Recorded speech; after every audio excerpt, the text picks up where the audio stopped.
ஆதியும் அந்தமும் இல்லாத பரம்பொருளாகிய சிவபெருமான்தான் அனைத்திற்கும் காரணம் என்பதை உணர்த்துவதற்காக இந்த சிவபுராணக் கதை தொடங்குகிறது.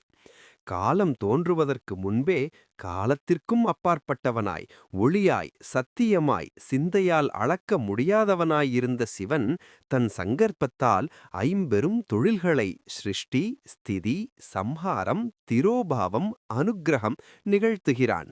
அப்போது பிரம்மாவும் விஷ்ணுவும் தத்தமது ஆற்றலில் திளைத்து நானே முதல்வன் என்ற அகந்தையில் நிற்க, அவர்களின் ஆணவத்தை அகற்ற சிவன் முடிவில்லா அக்கினி தூணாகத் தோன்றி என் தொடக்கம் காண்பீர், முடிவு காண்பீர் எனச் சொல்ல, விஷ்ணு வராகமாக கீழே தோண்டியும் பிரம்மா அன்னமாக மேலே பறந்தும் எல்லை காண இயலாது தளர, பொய் சொல்லிய பிரம்மாவின் அகந்தியை சிவன் கண்டித்து, உன்னை உணர்ந்த விஷ்ணுவுக்கு அருள் புரிந்து, அறிவால் அல்ல அகந்தி விட்டு சரணடைந்தால்தான் என்னை உணரலாம் என உலகிற்கு உணர்த்துகிறான். அந்த அக்கினி ஸ்தம்பமே பின்னர் லிங்கமாக நிலைபெற்று வடிவமற்றது வடிவம் பெற்ற தத்துவமாக பூமியில் வழிபாட்டுக்குரியதாகிறது. தேவர்கள், முனிவர்கள், சித்தர்கள் அனைவரும் கைலாசத்தில் கூடி சிவனின் பேரருளை பாட, கைலாசமே ஞானத்தின் மையமாக விளங்க, அங்கே சிவன் யோகியாக தியானத்தில் அமர்ந்து ஒரு கண் மூடி ஞானத்தை, மற்றொரு கண் திறந்து கருணையை உலகிற்கு வழங்குகிறான்.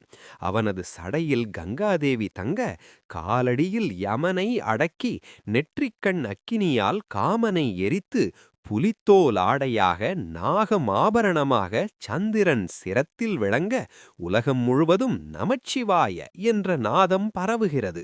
சிவன் ஒருபுறம் ருத்ரனாய் அசுரர்களை அழித்து தர்மத்தை காக்க, மறுபுறம் சதாசிவனாய் மௌனத்தில் உலகை காக்கிறான்.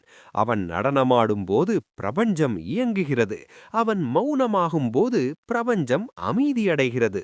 இவ்வாறு சிவன்தான் பரம்பொருள், அவனே ஆதிகுரு, அவனே சக்தியின் துணையுடன் சிருஷ்டியை இயக்கும் இறைவன் என்பதை முனிவர், நாரதர், சனகர் முதலானோர் உலகமெங்கும் பரப்ப, மனிதர்கள், தேவர்கள், அசுரர்கள் என அனைவரும் சிவ தத்துவத்தை உணரத் தொடங்குகிறார்கள். இந்த உணர்வின் விதைதான் சிவபுராணத்தின் முதல் அத்தியாயம். அகந்தியை ஒழித்து அரிதை கடந்த பக்தியால் சிவனை அடைந்தால் முக்தி உறுதி என்பதே இந்த பகுதியின் மையச் செய்தி.